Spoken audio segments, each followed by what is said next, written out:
terdakwa pembunuhan Yosua kerap curi perhatian. Polanya undang gelak tawa, sikapnya penuh tanda tanya. Perannya disebut begitu kuat, benarkah? Mungkinkah ia lolos dari pasal pembunuhan berencana? Seberapa kuat muslihat bisa mengantarnya pada kebebasan? Saya akan mencari jawabnya.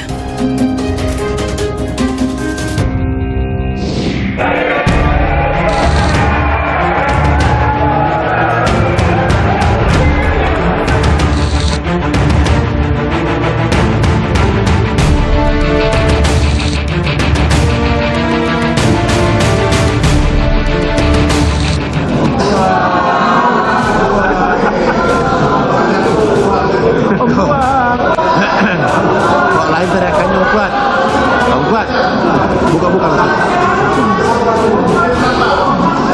Nah, kau siapa dulu sana mana?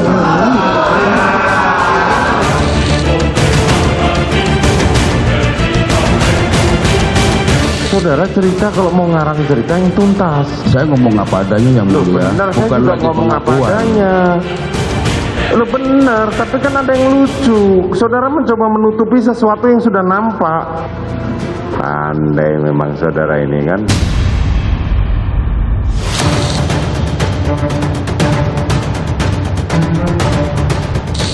Kalau ibu menyimpulkan saya di bawah rata-rata, saya ikhlas, Bu. Yang saya tanyakan, saya ini tipe orang pembohong dan saya sakit dan bahasa itu, Ibu.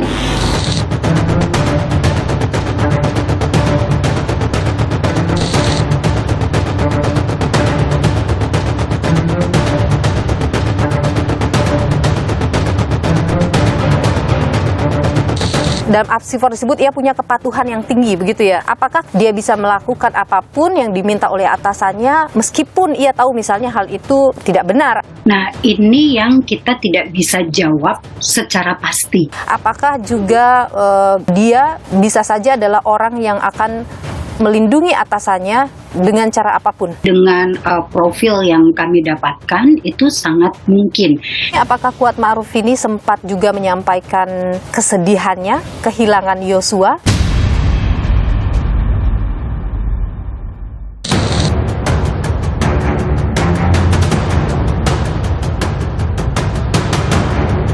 Kalau namanya pidana itu ada orang yang melakukan, ya kan? Ada orang yang menyuruh, ada yang ikut serta, ada yang membantu. Kuat itu di situ hanya membantu merencanakan pembunuhan. Jadi dia tidak bisa dijerat 340, Prof.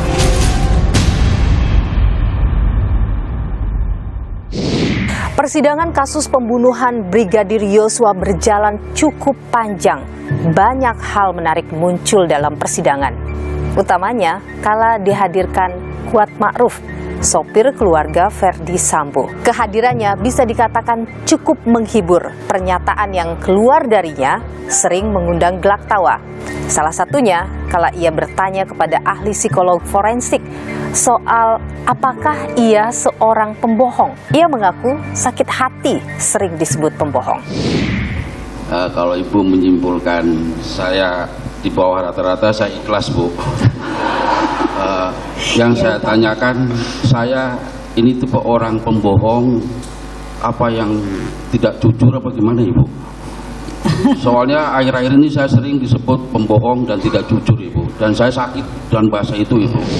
Pertanyaan ini ia ajukan bukan tanpa alasan. Sebelumnya, saudara, dalam persidangan kala dihadirkan ahli poligraf membuka hasil tes lie detektor Kuat Ma'ruf. Ia mendapat nilai minus kala ditanya soal apakah ia mengetahui Ferdi Sambo menembak Yosua. Minus, saudara, mengindikasikan berbohong.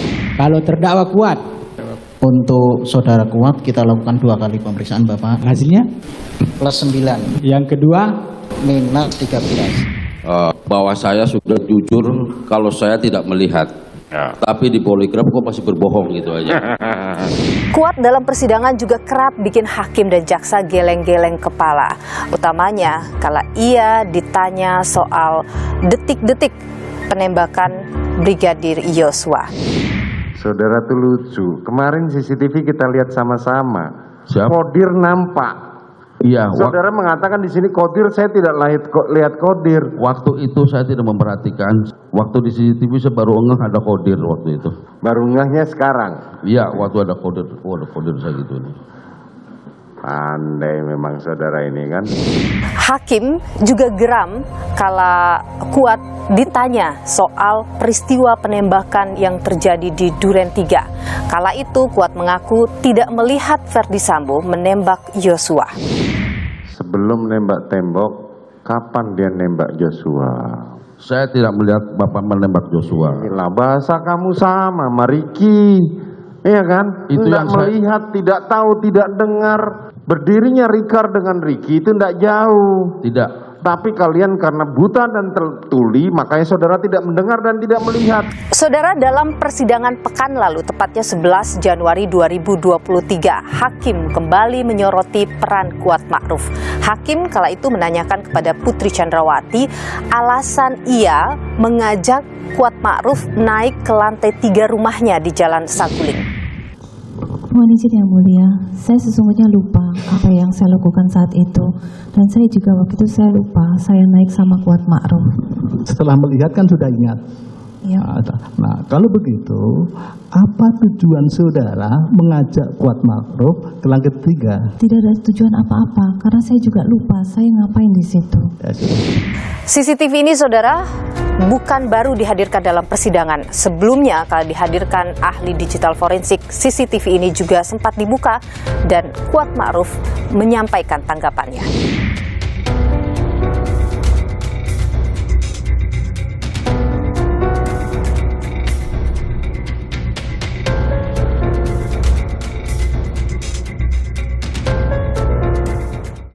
Saya terima kasih kepada Pak Hakim yang telah mengizinkan memutar ulang, jadi saya ketahuan kapan naiknya, kapan turunnya. Baik. Terima kasih Yang Mulia. Baik, terima kasih. Tidak hanya Kuat, saudara, dua tersangka lain, Ricky Rizal dan Richard Eliezer, juga sempat sampaikan dipanggil oleh Ferdi Sambo di lantai 3 rumah Jalan Saguling ini. Ricky Rizal mengaku disitulah ia diminta oleh Ferdi Sambo untuk menembak Yosua. Richard Eliezer juga sampaikan hal yang sama terkait dengan rencana penembakan. Dalam dakwaan jaksa penuntut umum juga disebutkan di lantai 3 inilah proses perencanaan pembunuhan Brigadir Yosua itu dilakukan.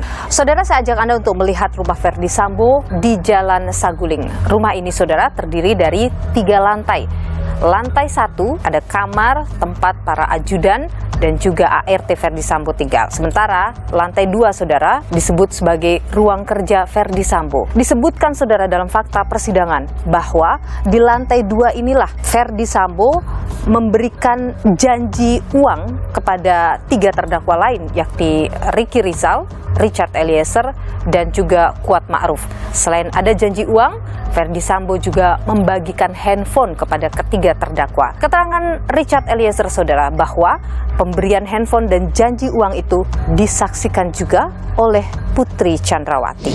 Kepada kami disampaikan ada uang, karena kalian sudah menjaga ibu, nanti saya kasihkan kalian uang.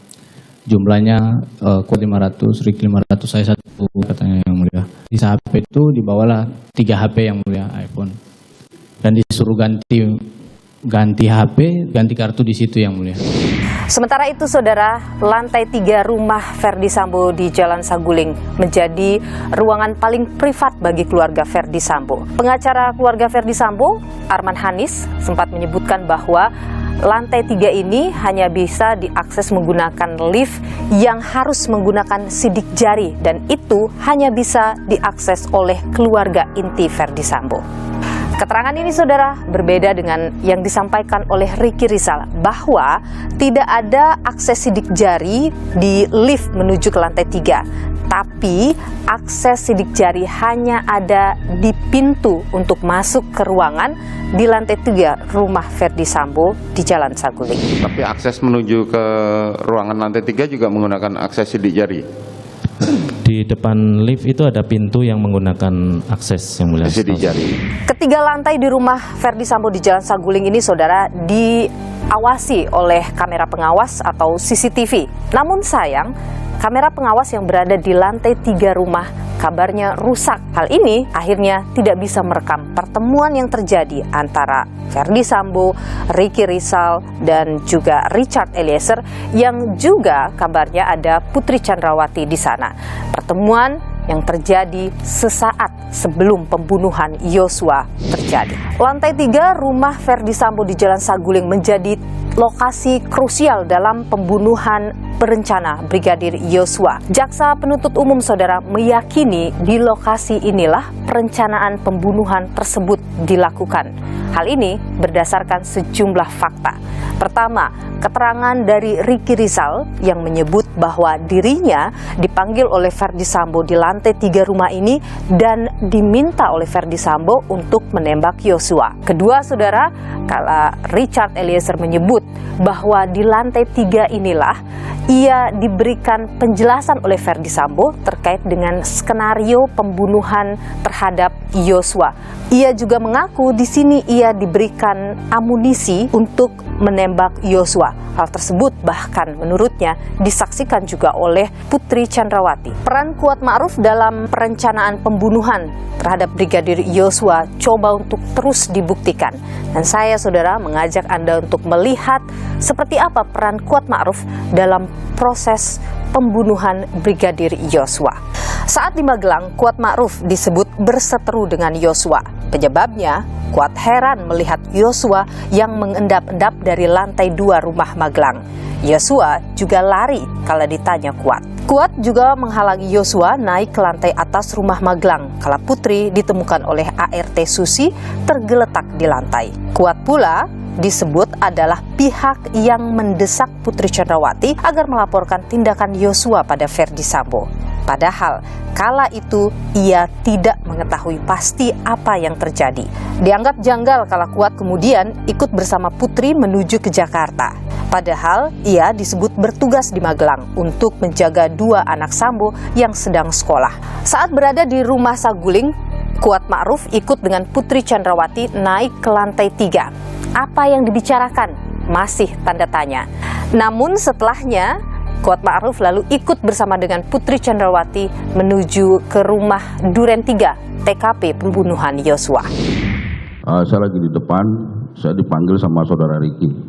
Om, antar ibu dulu isolasi. Saya langsung masuk ke mobil waktu itu. Di Duren 3, saudara, Kuat Ma'ruf bertugas memanggil Yosua di detik-detik sebelum pembunuhan itu terjadi. Ia bahkan menutup pintu, tirai, dan jendela di rumah dinas Ferdy Sambo di Jalan Duren 3. Apa yang dilakukan oleh Kuat Ma'ruf di lantai 3 rumah Ferdy Sambo di Jalan Saguling? Mungkinkah ada pembicaraan yang mengarah soal perencanaan pembunuhan Yosua? Saya, saudara, coba untuk menghubungi pengacara Kuat Ma'ruf untuk mengonfirmasi hal ini. Namun sayang sekali pengacara Kuat Ma'ruf tidak berkenan untuk kami wawancarai. Dari fakta persidangan yang muncul, mungkinkah ada celah bagi Kuat Ma'ruf untuk lolos dari jeratan pasal pembunuhan berencana? Saya akan bahas hal ini bersama dengan pakar hukum pidana Universitas Padjadjaran, Profesor Romli Atma Sasmita.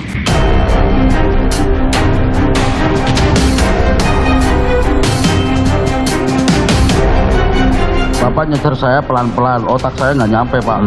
Kalau saya pinter nggak jadi supir saya, Pak. Pandai memang saudara ini kan. Keterlibatan Kuat Ma'ruf kita tidak tahu dia tarik dari mana ini proses perencanaan yang dia sampaikan dalam dakwaan.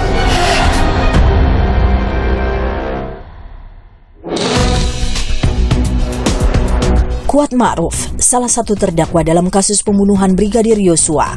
Sosoknya dianggap penting. Dalam dakwaan disebut, Kuat mendesak Putri Chandrawati melapor ke Ferdy Sambo soal peristiwa di Magelang. Laporan ini disebut membuat Sambo marah, lalu terjadilah pembunuhan Yosua. Siapa Kuat? Kuat Ma'ruf, asisten rumah tangga sekaligus supir pribadi Ferdy Sambo. 1 dekade Kuat mengabdi pada keluarga Sambo. Sempat berhenti bekerja 2 tahun karena sakit, Kuat kembali bekerja lagi di rumah Sambo tahun 2020. Kuat disebut sangat dekat dengan Ferdy Sambo. Kedekatan ini diduga membuat Kuat merasa memiliki kuasa yang besar di rumah Sambo. Berstatus sebagai sipil, Kuat justru disegani para ajudan. Kuat kerap dipanggil Om karena dianggap paling senior. Dalam persidangan, sejumlah keterangan saksi mengindikasikan besarnya pengaruh Kuat. Tadi pertanyaan saya kamu jawab seolah-olah Kuat ini orang yang posisinya di atas segala-galanya, bahkan lebih daripada ajudan. Bisa melarang ajudan, bisa ini. Padahal kamu jelaskan tadi, saudara Kuat sejak setahun yang lalu tidak pernah ke rumah Saguling. Tapi hebat kali dia, bisa perintah-perintahkan ajudan. Sosok Kuat semakin mencuri perhatian. Sejumlah sikap dan celetukannya mencairkan suasana. Salah satunya kala ahli psikologi forensik dari Asosiasi Psikolog Forensik Indonesia, APSIFOR, Reni Kusumo Wardani mengungkap tingkat kecerdasan Kuat di bawah rata-rata orang pada umumnya. Grup kecerdasannya tergolong di bawah rata-rata dibanding populasi orang seusianya. Jadi Bapak Kuat Ma'ruf ini agak lebih lambat dalam memahami informasi. Mohon maaf Ibu, kalau Ibu menyimpulkan saya di bawah rata-rata, saya ikhlas Bu. Kuat memang jadi orang terakhir yang mengakui kepalsuan skenario Sambo. Meski Kuat mengaku menyesal atas peristiwa yang menewaskan Yosua, namun Kuat bersikukuh tidak mengetahui letak kesalahannya dalam pembunuhan Yosua. Ya, kita berharap kalau memang jaksa penuntut umum itu melihat fakta-fakta persidangan yang sebenarnya, ini keterlibatan Kuat Ma'ruf kita tidak tahu dia tarik dari mana ini proses perencanaan yang dia sampaikan dalam dakwaan sebagaimana yang didakwakan 340 ya. Kalau dimulai dari Magelang ini peristiwa, Kuat Ma'ruf sama sekali tidak ada komunikasi dengan pihak-pihak yang dianggap merencanakan. Kalau dianggap mulai ini peristiwa perencanaan dari Duren 3 dari Saguling, itu kan apalagi dia tidak berkomunikasi dengan Pak Epes, tidak berkomunikasi dengan Richard, tidak berkomunikasi dengan Ricky. Satu-satunya komunikasi itu ketika di Duren 3, ketika disuruh panggil. Namun Kuat Ma'ruf disebut jaksa terlibat dalam pembunuhan berencana Yosua. Kuat pun didakwa bersama-sama Ferdi Sambo, Putri Chandrawati, Richard Eliezer dan Ricky Rizal melanggar pasal 340 pembunuhan berencana. Saudara, Kuat Ma'ruf satu-satunya sipil yang terlibat dalam kasus pembunuhan Brigadir Yosua yang membantah keterlibatannya. Ia juga mempertanyakan kenapa dirinya bisa dijerat pasal 340 pembunuhan berencana.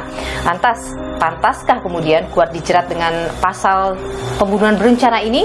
Seberapa kuat juga peran Kuat dalam pembunuhan Brigadir Yosua? Kita bahas bersama dengan pakar hukum pidana Universitas Padjadjaran, Profesor Romli Atmas Sasmita. Prof Romli, sehat selalu. Alhamdulillah. Terima kasih sudah bersama Niluh. Prof, kalau kita lihat fakta persidangan yang muncul, beberapa hal yang dilakukan Kuat itu disebutkan sebagai bagian turut membantu pembunuhan berencana terhadap Yosua. Salah satunya ketika di Duren 3, ia menutup pintu, menutup tirai, menutup jendela. Apakah peran-peran yang seperti itu bisa disebut sebagai ikut terlibat dalam sebuah perencanaan pembunuhan, Prof? Kalau saya lihat ya, dengar gitu dari dakwaan, bukan di situ. Itu pelaksanaan dari perencanaan. Perencanaannya waktu mereka berempat ada di rumah satu lagi. Di rumah Saguling? Iya, di situ kan dibicarakan, nanti lo nembak gue bantu kawal, segala macam kan. Terus pelurunya disiapkan, malah Putri ngambil peluru kan. Perencanaan sendiri ya, menurut hukum kan sudah banyak dengar dah. Seseorang itu ada niat melakukan suatu kejahatan, dia sudah ada niat, sudah merencanakan dengan cara dia merenung dulu, memikirkan dulu kan akibatnya mau jadi apa enggak. Ya setelah itu dipersiapkan alat-alatnya, alat bantunya apa, peluru dan sebagainya dengan apa. Terus sudah di setel ya, diatur Kuat lu nanti jaga kan gitu, bawa pisau segala macam. Itu perencanaan semua. Sekarang kalau melihat peran Kuat ketika di rumah Saguling, Prof, kemarin dalam persidangan CCTV di rumah Saguling dibuka, Kuat Ma'ruf nampak naik ke lantai 3 bersama dengan Putri Chandrawati. Kalau dari CCTV itu hanya 3 menit, Prof, dia ada di sana. Apakah dengan fakta itu bisa dibuktikan bahwa Kuat Ma'ruf ini terlibat dalam proses perencanaan saat di Rumah Saguling itu? Kalau menurut saya enggak. Mereka berdua ke atas itu mungkin kebiasaan mereka begitu. Begitu gampangnya naik berdua, padahal ada orang lain di sana di rumahnya. Berarti udah biasa. Okay. Bukan melakukan satu perencanaan di situ. Oke, meskipun pada saat itu misalnya ada terlihat Putri melambaikan tangan seperti memanggil Kuat. Yang ada masalah itu, artinya itu kebiasaan. Setelah turun, Kuat juga ikut naik mobil dan menuju ke rumah Duren 3 TKP pembunuhan. Itu juga Anda lihat apakah bisa membuktikan bahwa Kuat itu terlibat dalam perencanaan itu? Ini ya, kalau namanya pidana itu ada orang yang melakukan, ya kan? Ada orang yang menyuruh, ada yang ikut serta, ada yang membantu. Kuat tuh di situ hanya membantu, kalau saya lihat, membantu merencanakan pembunuhan. Bukan dia merencanakan, bukan dia turut serta. Kalau turut serta kalau orang turut serta nih gue ikut, gue ikut. Memang nih orang gue benci pengen bunuh gitu. Nah, nggak ada tuh, hanya membiarkan, nggak takut. Dia biarkan, nggak mencegah, kan takut sama bos, kan gitu. Kalau saya bilang Kuat, ya kan, si Ricky Rizal itu perbantuan. Jadi dia tidak bisa dijerat 340, Prof? Bukan, nggak bisa sebetulnya. Kalau turut serta kemungkinan bisa, kemungkinan tergantung dakwaan, bukti-bukti yang diperoleh selama sidang ini kelihatan. Tapi selama sidang kok nggak kelihatan turut sertanya, bahwa dia memang sama-sama ingin membunuh. Ya kan, ada dendam, nggak ada itu. Hanya dia takut melaksanakan tugas, takut sama atasan. Ketika misalnya ia memanggil Yosua di Duren 3 dari luar, membawanya ke dalam, kemudian sampai terjadi pembunuhan itu juga tidak bisa membuktikan seseorang ikut dalam proses tadi, Prof? Kembali ke siapa yang nyuruh. Yang nyuruh si Sambo. Dia orang yang disuruh. Yang orang yang disuruh itu tidak bisa diminta pertanggungjawab, apalagi ada hubungan atasan bawahan kan. Nah ini makanya nih, Bapak juga nggak tahu apakah jaksa kelihatannya sih ngotot 340 hampir semuanya, yang benar. Iya, 5 terdakwa 340. Yang benar. Putri juga ragu saya, cuman karena mereka berempat kumpul baru di situ kejadian. Tapi mereka memang nggak niat membunuh, Putri nggak niat membunuh kok, nggak mungkin. Bagaimana dengan misalnya Richard Eliezer yang sudah pegang senjata? Kalau itu lain, dia kebetulan ya nasibnya bagus. Dia LPSK memberikan status justice kolaborator. Kalau LPSK nolak, kena dia 340. Ya iya, dia nembak kok. Kemarin tuh di sidang logika yuridis, tapi belum dibahas patut enggaknya. Patut enggak perintah seperti itu seorang jenderal, benar jenderal, tapi kok perintahnya membunuh orang, membunuh ajudan malah harus dilaksanakan enggak? Kenapa enggak nolak? Gitu kan, ini pertanyaan-pertanyaan yang belum dijawab. Dan ketika ada relasi kuasa, Prof, maka orang itu tidak bisa dimintai pertanggungjawaban atas peristiwa ya, itu. Karena diperintah dan ada jabatan yang memerintah. Jadi ini yang harus dipertimbangkan oleh hakim, hati-hati, karena jangan-jangan orang yang tidak bersalah sebetulnya, ya logika yuridisnya sepertinya bersalah kan, nembak kok, tapi kepatutan jadi masalah. Tapi ketika misalnya ada peran Kuat di situ, misalnya ia menjadi orang yang mendesak Putri untuk melapor ke Verdi Sambo sampai muncul kemarahan, dia akhirnya juga ikut terlibat dalam kasus ini. Keterlibatan antara peristiwa Magelang dengan Duren 3, apakah itu bisa dikaitkan, Prof? Ini ya, kalau kita ya dihadapkan pada situasi itu ya, misalnya, wah saya diperkosa, pasti kita ya sebagai orang pihak luar, bukan saudara, Bapak harus laporin Bapak dong. Jangan nanti ada masalah di kemudian hari, duri dalam daging itu, dalam rumah tangga. Itu bahasa yang biasa kalau kita menghadapi sesuatu. Tapi dia tidak menyangka akan akibatnya sefatal itu gitu. Jadi tidak ada yang mengarah bahwa ada niatan penghilangan nyawa itu dari Kuat Ma'ruf. Si Ricky juga enggak. Kasus ini kan sebenarnya dipermasalahkan oleh pihak Verdi Sambo karena banyak hanya mengacu pada satu keterangan, yaitu keterangan Richard Eliezer yang disebut sebagai justice collaborator. Ini yang kemudian selalu jadikan senjata oleh pihak Verdi Sambo, bahwa satu keterangan ini tidak bisa digunakan untuk membuktikan satu peristiwa pembunuhan berencana. Anda bagaimana, Prof, melihatnya? Kalau saya melihat kan banyak saksi, banyak keterangan dari saksi-saksi. Dan yang paling sulit ya tanda tanya saksi-saksinya orang-orang dia juga, teman saksinya orang luar sih paling membantu, yang perempuan sih kuat, selebihnya orang-orang situ juga. Jadi memang agak sulit nih jaksa ya menyesuaikan keterangan satu dengan satu lainnya. Tapi yang jelas ada orang mati, dia yang nembak, itu jelas 4 orang ada di situ semua, jelas terjadi pembunuhan, sempurna evidence, tambah si Putri 5. Nah kalau yang namanya keterangan Eliezer, menurut saya nggak membantu banyak. Anda tidak melihat keterangan Eliezer bisa? Hanya dia bisa mengungkapkan sesuatu yang sebetulnya, itu aja kelebihan dia. Kalau si Eliezer nggak ngaku, nggak ke LPSK, buram ini secara hukum, nggak akan jadi perkara. Tapi apakah kemudian keterangannya menjadi memiliki kekuatan bukti? Belum tentu, belum. Dari fakta-fakta yang muncul, persidangan yang berjalan, Anda merasa cukup kuat untuk membuktikan 5 terdakwa ini terlibat pembunuhan? Kemarin sidang terakhir itu kan masing-masing udah mau, karena sidang mau menanggal dituntutan. Itu hakim susah payah itu memeras pengakuan gitu, sampai hakim bilang kamu bohong. Nggak boleh. Hakim kamu juga bohong ya, kamu tuli ya. Hakim juga sempat menyebutkan bahwa saya tidak butuh pengakuan. Saya selalu katakan saya tidak membutuhkan pengakuan, tapi karena saudara di sini disumpah, tolong ceritakan apa adanya. Nah, apalagi nggak boleh ngomong gitu.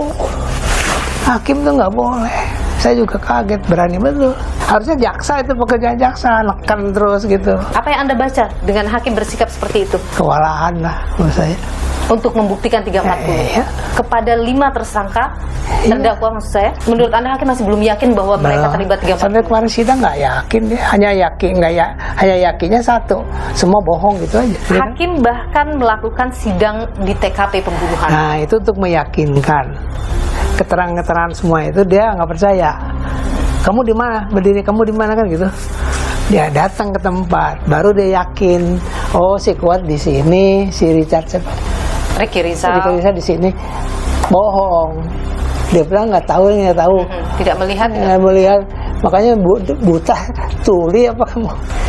Nah dengan TKP kemarin tuh meyakinkan, memberikan keyakinan pada hakim bahwa memang ini persekongkolan. Ya mungkin dari situ hakim bisa dapat keterangan bahwa keterangannya bohong, yang betul-betul kamu tahu tapi pura-pura tidak tahu. Jadi artinya apa? Kalau saya tahu, pura-pura tidak tahu, saya mendukung si FS kan, betul nggak?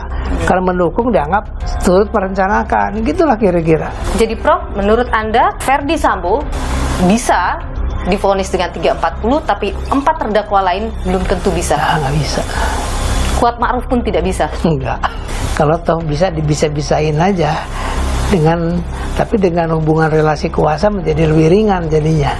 Oke. Ya kalau ringan dari perencanaan nggak bisa ya 338. Karena kita mengacu pada keyakinan hakim dalam mengambil vonis. Bagaimana Anda melihat akhir dari persidangan? Ya justru di situ saya menunggu itu gimana putusannya. Gimana pertimbangan? Penting pertimbangannya nih. Bisa kelihatan nanti hakim bohong apa enggak, mampu apa enggak. Kayak lagi ini pekerjaan berat bagi hakim kalau analisa Anda. Terus saya yakinnya. Nasib orang loh ini. Iya. Nasib orang loh. 15 tahun tuh mualah. 15 tahun, 20 tahun itu lama. Ini menjadi ujian bagi hakim, Prof? Ya. Enggak, bukan bagi hakim, bagi sistem peradilan. Buat saya ujian besar ini. Kasusnya besar, signifikan, belum pernah ada dalam sejarah masalah perselingkuhan menjadi masalah nasional, ya kan? Jadi ini sekali lagi adalah ujian bagi sistem peradilan kita di Indonesia dari kasus Sambo ini. Profesor Romli Atmasasmita, pakar hukum pidana Universitas Padjadjaran. Terima kasih sudah berbagi informasi di Nilo, Prof. Sehat selalu.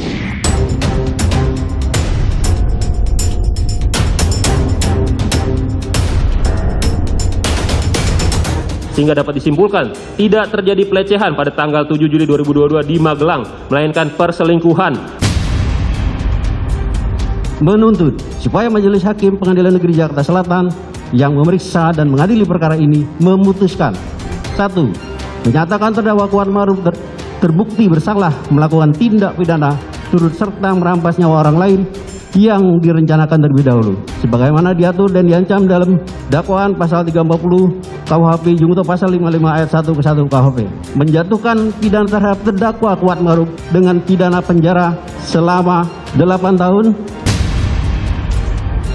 Secara logika juga kan tidak mungkin dilakukan melarang seseorang pada saat itu sementara dia sendiri tidak tahu bahwa akan terjadi penembakan dan dia tidak sangka peristiwa ini setragis ini kejadiannya.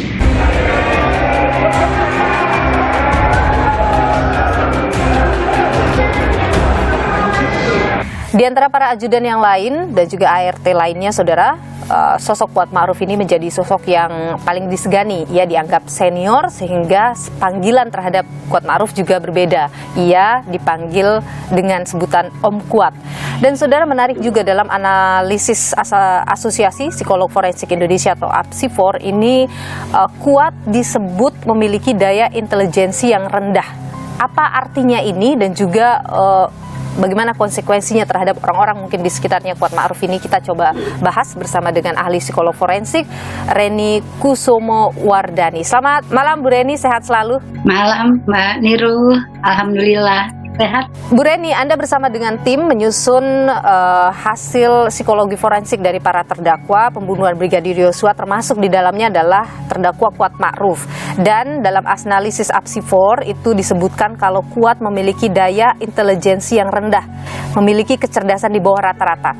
Apa artinya itu Bu Reni? Sebetulnya ini ranah privat ya Mbak Niluh ya, mengenai aspek kecerdasan. Nah, kalaupun ini disampaikan di dalam proses persidangan, itu atas izin jaksa, hakim, dan juga yang bersangkutan. Jadi ya sebetulnya itu maknanya bahwa secara umum kemampuan atau kapasitas untuk menerima dan mengolah informasi itu berada di bawah rata-rata seusianya pada umumnya. Apakah itu berarti ia juga tidak akan mudah memahami apa yang kemudian diperintahkan padanya? Kalau itu sebuah perintah yang kompleks, mungkin bisa seperti itu. Namun di dalam konteks apa yang terjadi pada Kuat Ma'ruf dari hasil pemeriksaan kami, itu kebetulan pada situasi itu tidak ada perintah yang kompleks. Kita tahu bahwa yang diperintahkan kepada Kuat adalah memanggil J dan memanggil RR ya, jadi memanggil Ricky dan memanggil Joshua. Nah, itu bukan sesuatu yang kompleks. Nah, Bu Reni, ada beberapa peristiwa yang menarik. Ketika di Magelang akan berangkat menuju Jakarta, Putri Chandrawati memberitahukan Ricky Rizal akan berangkat ke Jakarta. Ricky Rizal memberitahu Kuat dan Kuat kemudian ikut menuju Jakarta. Kuat disebut berinisiatif ikut ke Jakarta. Kedua, kemudian ketika di Rumah Saguling, Putri menyebut tidak pernah mengajak Kuat untuk naik ke lantai 3. Ia menyebut mungkin itu inisiatifnya sendiri. Pun di Rumah Duren 3, ia menutup pintu, jendela, dan lain sebagainya. Itu juga tidak ada perintah, ia melakukan sendiri. Apakah orang dengan tidak akan mudah memahami hal yang kompleks bisa berinisiatif melakukan hal-hal tersebut? Pekerjaan dia adalah driver ya, jadi biasa untuk menjadi sopir. Maka pada saat diajak oleh Ricky pada waktu itu, Om gitu ya, ikut ke Jakarta. Nah, buat dia itu adalah terkait dengan pekerjaannya. Dan seperti dia menutup jendela, menutup pintu, itu juga adalah pekerjaan yang terbiasa dia lakukan pada saat dia bekerja, sehingga di sini tidak membutuhkan juga satu proses berpikir kompleks. Dalam APSIFOR disebut ia punya kepatuhan yang tinggi, begitu ya Mbak Reni ya. Apakah kepatuhan yang tinggi itu juga berkaitan dengan loyalitas kepada atasan, yang artinya dia bisa melakukan apapun yang diminta oleh atasannya meskipun ia tahu misalnya hal itu tidak benar atau dia masih mereka-reka apa sebenarnya tujuannya? Nah, ini yang kita tidak bisa jawab secara pasti, karena memang dia pada saat itu tidak dihadapkan pada konteks perintah destruktif. Dalam istilah psikologi, ada kepatuhan yang destruktif, di mana pada saat orang mendapatkan perintah, kemudian mematuhi perintah, sementara efeknya itu negatif atau merusak. Dari hasil pemeriksaan kami terhadap Bapak Kuat Ma'ruf, itu menunjukkan bahwa level agresivitasnya rendah, tingkat kepatuhan terhadap nilai-nilai moral itu cukup tinggi. Nah, secara teoritis hal ini dapat menghambat kemungkinan terjadinya destructive obedience. Tapi dari hasil analisis yang kemudian Anda buka di persidangan waktu itu, Bu Reni, apakah juga bisa menunjukkan bahwa dia bisa saja adalah orang yang akan melindungi atasannya dengan cara apapun? Dengan profil yang kami dapatkan itu sangat mungkin pembelaan pada konteks moralitas gitu. Konteks moralitas maksudnya gimana itu, Bu? Dia itu punya ketaatan juga terhadap sebuah aturan dan nilai-nilai moral yang dia anut sebagai orang Jawa, dan kemudian nilai-nilai moralitas antara baik dan buruk itu memang dia anut ya, dia internalisasikan sedemikian rupa dalam level yang cukup baik. Bu Reni, ini kalau kita lihat dalam persidangan, Kuat ini kan terlihat tenang, dia banyak mengumbar senyum misalnya. Dari pengalaman Anda, apakah wajar orang bisa melakukan hal seperti itu di tengah situasi ia terancam hukuman mati? Di dalam psikologi itu ada istilah reaction formation, di mana seseorang kemudian bereaksi atau berespon menunjukkan satu perilaku yang sebaliknya dari apa yang dia rasakan. Nah, dari hasil pemeriksaan kami sebetulnya ada rasa frustrasi yang luar biasa, ada rasa takut dan depresi juga pada Pak Kuat Ma'ruf ini, namun ada respon di mana dia ingin terlihat tegar, sehingga yang dimunculkan justru kebalikan dari apa yang dia alami. Apakah boleh Bu Reni sampaikan kepada kami apa hal yang disampaikan oleh Kuat Ma'ruf kepada psikolog ketika ia diperiksa terkait dengan pembunuhan, setelah pembunuhan Yosua itu terjadi? Yang ada pada waktu itu statementnya adalah saya takut, saya tidak tahu terjadi seperti itu, saya bingung, saya tidak tahu apa yang harus saya lakukan. Ada di rekomendasi hasil apsifor itu untuk memperhatikan kondisi kejiwaan Kuat Ma'ruf yang cenderung ingin bunuh diri. Apa yang ia sampaikan, Bu Reni? Dia sangat takut, sangat khawatir, yang saya katakan tadi pada waktu pemeriksaan itu kondisi depresinya itu cukup tinggi. Apakah Kuat Ma'ruf ini sempat juga menyampaikan kesedihannya, kehilangan Yosua? Waktu itu dia menyampaikan kekagetannya dan ketakutannya. Nah, terkait Joshua sendiri memang kami tidak secara langsung untuk menanyakan. Baik, Bu Reni Kusumo Wardani, ahli psikolog forensik, terima kasih sudah bersama Niluh. Sehat selalu, Bu Reni. Terima kasih, Mbak Niluh. Persidangan kasus pembunuhan Brigadir Yosua memasuki babak baru. Para terdakwa siap menghadapi tuntutan jaksa. Kelima terdakwa saudara, Ferdi Sambo, Putri Chandrawati, Richard Eliezer, Ricky Rizal, dan Kuat Ma'ruf diagendakan mendengarkan tuntutan pada pekan ini.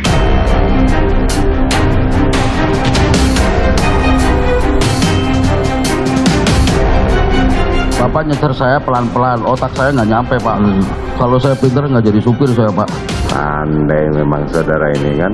Keterlibatan Kuat Ma'ruf kita tidak tahu dia tarik dari mana ini proses perencanaan yang dia sampaikan dalam dakwaan. Terima telepon. 3 sampai 5. Tidak, terus diapain? Langsung di depan saya. Langsung di depannya? Ya, kemudian saya perintahkan setelah saya... Berarti posisi Bapak menghadap ke dapur dong, tidak menghadap ke tangga? Kan saya sudah sampaikan menghadap ke Yosua.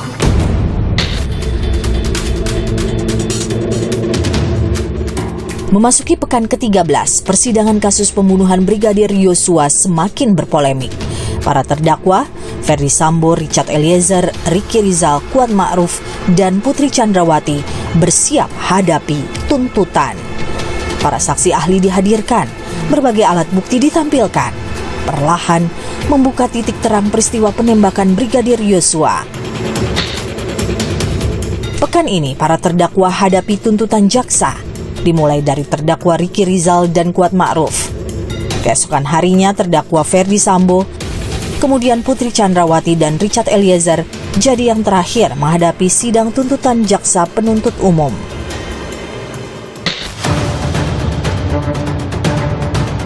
Hakim pun merasa lebih perlu diyakinkan demi bisa menjatuhkan vonis seadil-adilnya. Alhasil, menggali fakta tak hanya dilakukan hakim di dalam ruang sidang, mendatangi langsung tempat kejadian perkara pembunuhan Yosua, di rumah dinas Verdi Sambo di Duren 3, serta mengunjungi rumah pribadi Verdi Sambo di Jalan Saguling jadi hal yang perlu dilakukan. Pada prinsipnya Majelis Hakim ingin katakanlah melihat TKP tempat kejadian perkara itu untuk menambah keyakinan hakim, untuk lebih meyakinkan hakim kaitannya dengan lokus deliktinya itu seperti apa. Di sana kita hanya melihat lokasi, setelah itu jaksa penuntut umum silahkan digunakan pada tuntutannya dan penasihat hukum silahkan simpulkan dalam pembelaannya. Begitu ya. Jadi tidak ada pembuktian di lokasi, kita hanya pengen melihat situasi dan kondisi di sana.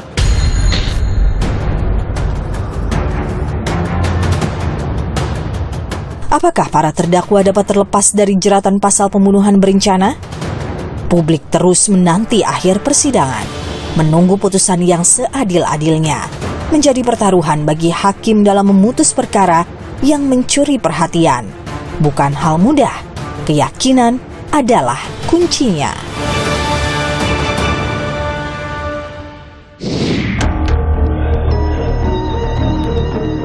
Persidangan Sambo tak hanya ujian bagi hakim, tapi juga sistem peradilan bangsa ini.